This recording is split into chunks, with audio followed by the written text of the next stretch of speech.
kulan wacan dhegaystayaal kuna soo dhowaada barnaamijka wadaagga oo ay idiin soo diyaariso dalladda Sooma oo ah dallad ay ku midaysan yihiin idaacadaha Soomaaliya ka howlgala marka laga reebo kuwa ku yaala deegaanada Somaliland. Barnaamijkan wuxuu idiin soo gudbinayaa warbixino bulsho iyo arrimo gaar ah oo ka jira magaaladaada iyo meel ka baxsanba. Anigoo Axmed Tifo ah ayaa barnaamijkan soo jeedinaya.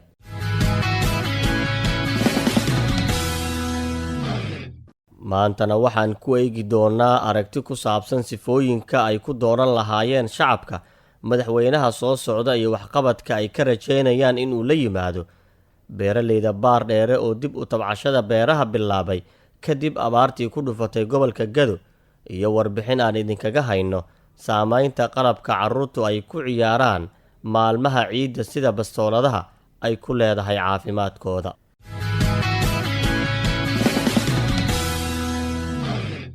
aan ku bilownay 15 bishan May oo ku beegan bilowga toddobaadka soo aadan waxaa la dooran doonaa madaxweynaha 4 sano ee soo socota sida ku cad jadwalka ay shaaciyeen guddiga labada gole ee qabanqaabada doorashada madaxweynaha Jamhuuriyadda Federaalka ah ee Soomaaliya.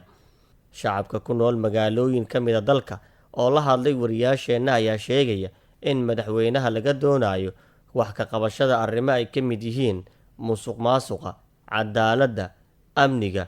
iyo kuwa kale oo mudnaan leh. waxaa kaloo ay sheegeen in muhiimad gaar ah ay leedahay in fursad ay miiska go'aan gaarista ku tagaan la siiyo haweenka iyo dhalinyarada oo kaalin wanaagsan hadda kaga jira bulshada. dadka aan la hadalnay ayaa kala jooga magaalooyinka Gaalkacyo, Garowe, Walaweyn, Baydhabo, Beledweyne, Jowhar, Dhuusamareeb, Kismaayo, Baardheere iyo Muqdisho. marka hore soo dhawow magacaaga ku bilaaw maxay tahay sifooyinka aad ku dooran lahayd madaxweynaha soo socda?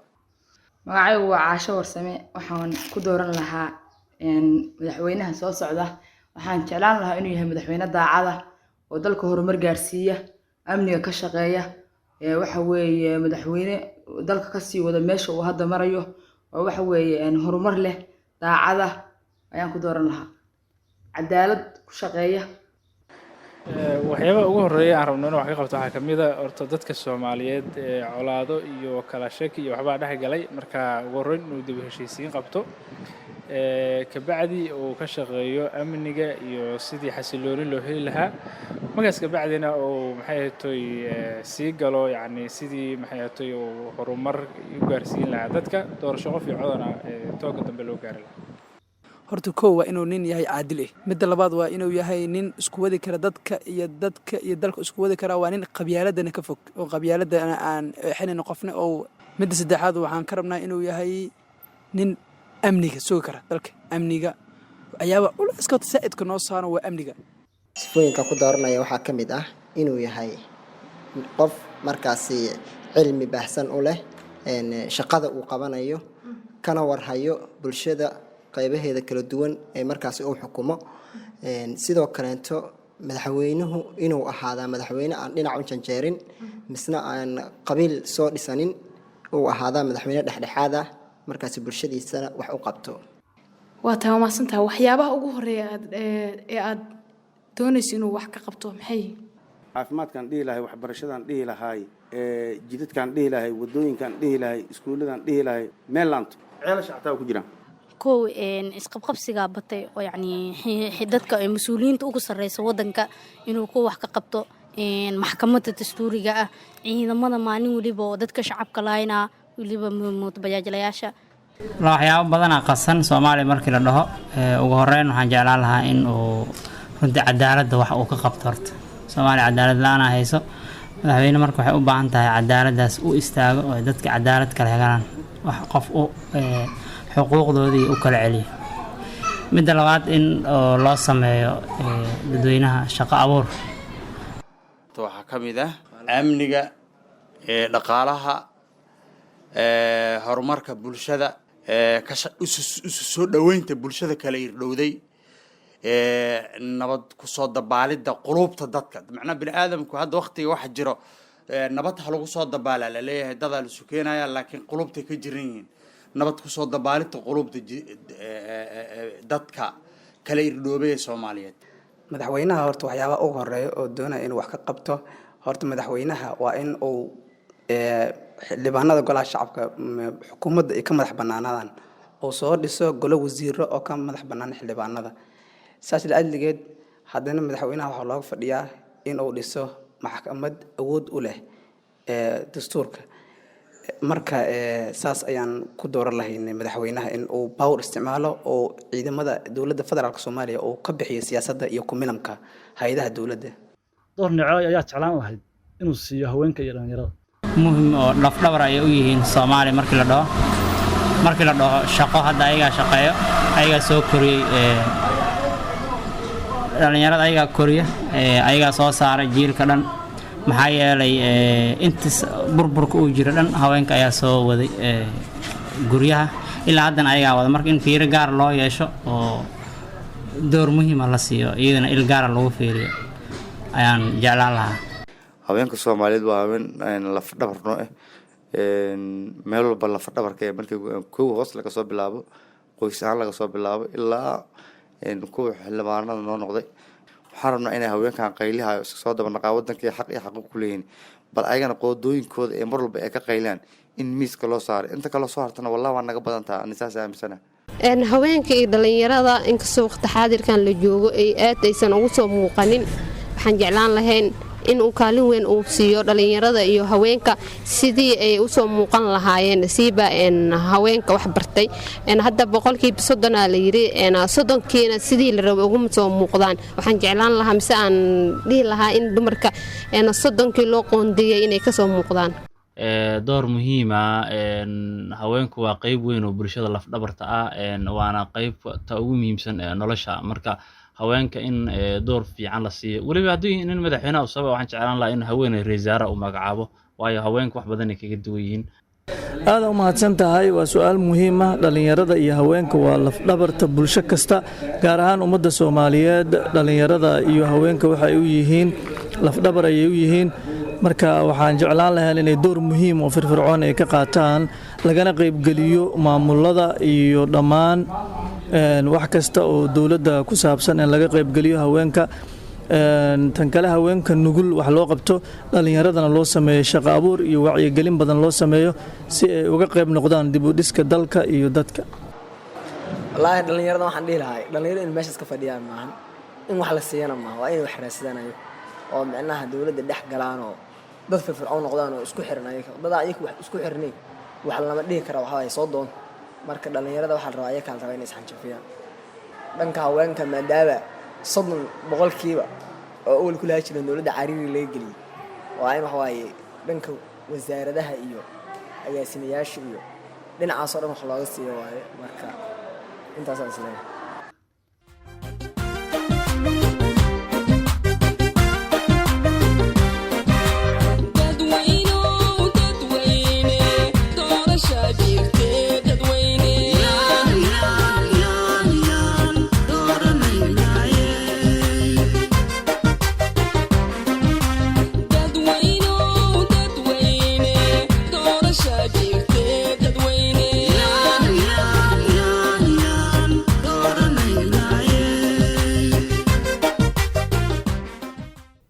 aad ayay u mahadsan yihiin dhageystayaasheenna oo aragtidooda nala wadaagayay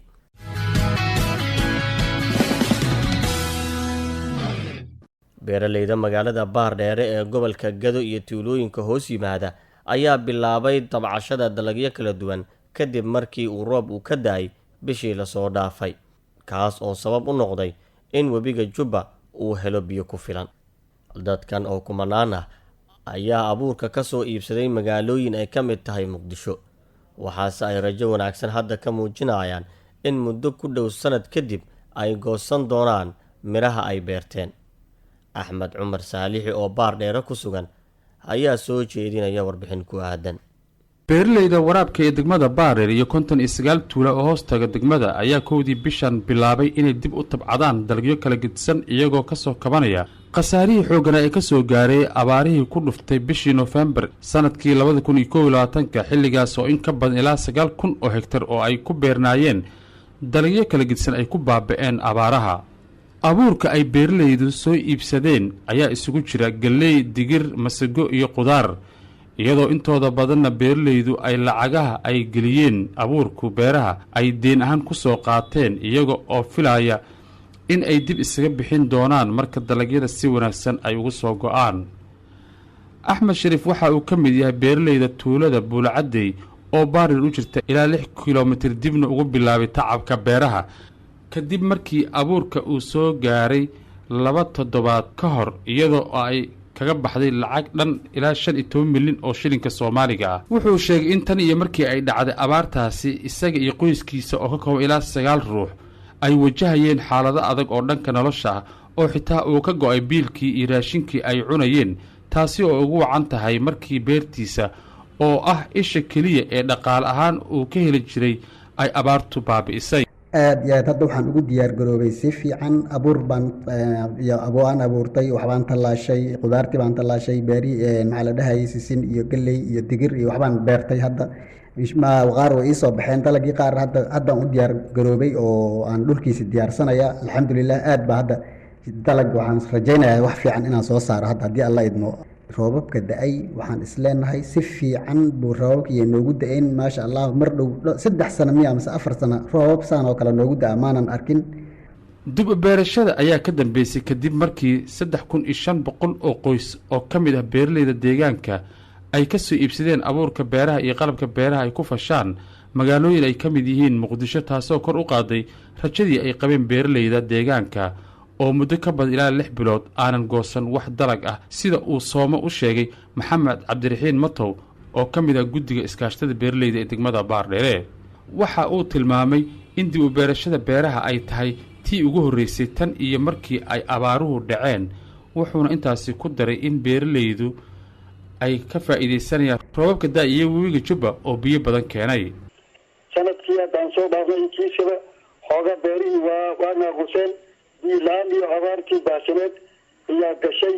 u diyaar garoobay dad yar maaha dadka beeraha tabanahay roobabka aad iyo aad u da-een hadda waa fiican yihiin beeraha meelaha xoogaad ka rabeen waa ka jirtaa weliba waa biyo keenay. rajada ay qabaan beeralayda Baarir ayaa ah in dalagyadan cusub ee ay hadda beerteen uu si wanaagsan ugu soo go'i doono haddii aysan mar kale dhicin wax kale oo beerahooda waxyeello u geystaa. waxaa jira dad badan oo ka shaqayn jiray beeraha ku yaala gobolka Gedo oo labadii fasal ee la soo dhaafay shaqo la'aan ahaa maadaama gobolka Gedo uu ka mid yahay meelaha ay sida daran u saameysay abaaraha dalka ka jira.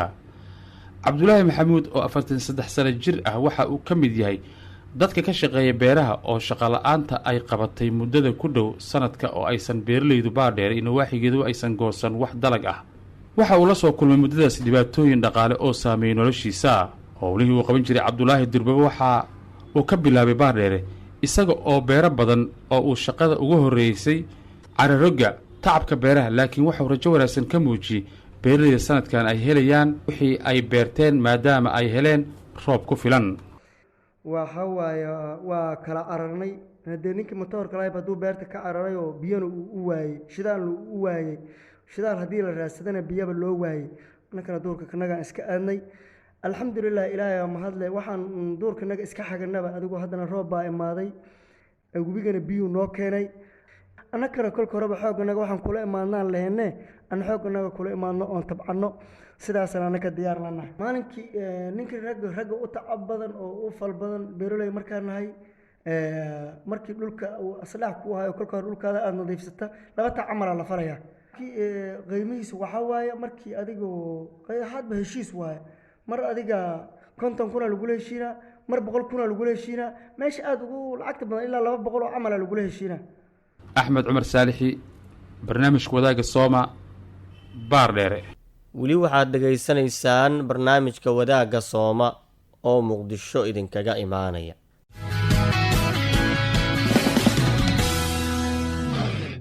si ay carruurta uga farxiyaan maalmaha ciidda waalidiinta ayaa ubadkooda u iibiya qalab loogu talagalay in ay ku ciyaaraan kuwaas oo ay ku jiraan qoryo iyo bastoolado caaga balse laga ridi karo kuul ama baaruud. tani waxay dhaawac halis ah gaarsiisay sida la arkay carruurta ku wada ciyaaraysay qalabkan bastooladaha iyo qoryaha caaga ah iyo dadka kale ee waaweyn kuwaas oo isbitaallo markii dambe loo geeyey. meelaha ugu daran ee ay dhibaatada gaarsiiso waa qeybaha jilicsan ee jidhka, gaar ahaan wejiga sida indhaha, dhagaha ama xitaa sanka. Dhakhaatiirta la tacaashay kiisas ka mid a kuwa ay sababtay kuusha iyo baaruudda ayaa kula talinaya waalidiinta in aysan u iibinin agabyada halista ah ee dhaawaca gaarsiin kara carruurta si mustaqbalkooda loo badbaadiyo. Raxma Maxamed ayaa soo jeedinaysa warbixin ku aadan. ilaalinta dareenka farxadeed ee caruurta waalidiintu waxay u tahay udubdhaxaadka nolosha. Ha yeeshee waxaa mararka qaar ka dhasha waxyaabo aan la mahdin ciribtooda balse ka yara dahsoon waalidka. Mid ka mid ah waa u iibinta caruurta agabyada ay ku ciyaaraan maalmaha ciida, gaar ahaan kuwa waxyeeleyn kara caafimaadkooda sida bastooladaha baaruudda iyo midda kuusha oo dhaawac jiray sababa. Munasar Yuusuf waa 13 jir, waxa uu ku sigtay in dhaawac daran uu kasoo gaaro ishiisa bidix, isaga iyo saaxiibadiis oo isweydaarsanayay bastoolada kuusha oo ay caruurta ku ciyaaraan maalintii koowaad ee ciida Soonfur. waxa uu dabaaldega ciida Munasar ka qaatay kaliya 3 saacadood, kadibna waxaa soo gaaray dhaawac sababay in isbitaal la geeyo. Marka laga soo celiyayna kadibna uu la jiiftay guriga. Wuxuu tilmaamay inuusan marnaba filayn in dhibaatadaasi uu la kulmayo, inkastoo hadda uu si wanaagsan ugu soo kabanayo dhaawacii soo gaaray. ishay kaaga dhacay misdheeni laakiin caadi ila ahayd caadi waa muu kugu dhacaysa sidee hadday kugu dhacdan xanuun maana isdhahay ishay muu u garanaynin xanuunku oo kastoo adiga ma badneen hadda laakiin isha waa iireysanaysaa anigana waa isticmaalayay waa isku ridrideena oo waa isku ciyaarayna ciyaalka. Marwa Shukri Cabdulaahi waa hooyo dhashay 5 caruur ah. Uma iibin ubadkeeda bastooladaha ay caruurta ku ciyaaraan kadib markii ay la kulantay waxyeelo caafimaad oo ka soo gaaray mid ka mid ah caruurta oo ay dariska yihiin bastoolada kuusha oo ka haleeshay ishiisa midig. Waxaa 3 ka mid ah caruurteedu oo wiilal ah ku qancisay in ay ka fogaadaan qaadashada bastooladaha, iyadoo u sheegaysay dhibaatada ay leedahay marka uu dhaawac soo gaaro ama la gaarsiiyo. Laakiin taas bedelkeeda ay iyadu la qaadatay inta badan waqtiga farxadda ciida. Waxa ay ku tilmaamtay in waalidiinta ay xil iska saaraan caruurtooda oo aysan u iibin waxyaabaha waxyeelada caafimaad keenaya. maadaama ay maxayd aan ciidinayo fuudan ay ku ciidayaan baskooladaasi aniga caruurteeda waxaan sameeyaa aan ku dhiirigeliya waxaan ilaadaa iska daaya waxa saaliseelihiin ilka buqda iyo waxa qofka u geysatid iyo dhibaatooyinkaas aan uga sheekeeyaa. Waxaan isku dayaa markaa maadaama qalabyo kale oo ka sii casirsan ay jiraan in qalabyadaas oo kale aan u gado tabeetana aan yiraahdo tan baa maxayd tii hore ka fiican oo kale aan kala dhacsiyo. waqtiyada ugu badan ee uu la kulmo Dr. Axmed Cabdalla waxyeelada caafimaad ee ka dhasha bastooladaha ay caruurtu ku ciyaaraan waa maalmaha ciida. Waxa uuna qaabilay maalmihii ciida aynu ka soo gudubnay 17 qof oo isugu jira caruur iyo dad waaweyn oo dhaawacyo ayaa sabab u ahaayeen bastooladaha kuusha ay ka haleeshay qaybo ka mid ah indhahooda. hadda kiisaskaan arkay waa ay kala duwanaayeen, caruur yararna way lahayd, dad waaweynna waa ay lahayd. laakiin waxyaabaha sababay waxa ay yihiin dadka caruurta aan garan karin waxyeelada iyo saameynta ka dhalan karta. alxamdulilah hadda kiisaska aan arkay waxay ahaayeen wax ku jiray premier stagekii koowaad, heerkii koowaad oo dhaawac iyo barar iyo wax lamid ay ahayd. waanan aragnay, waan ku xalinay ilaa idii maaragtahay waxaan dareemi intooda badanna waxa weeye inflammation iyo barar iyo dilaac yaraa jiray, laakiin alxamdulilah aragtidoodii waa ay suurto gashay.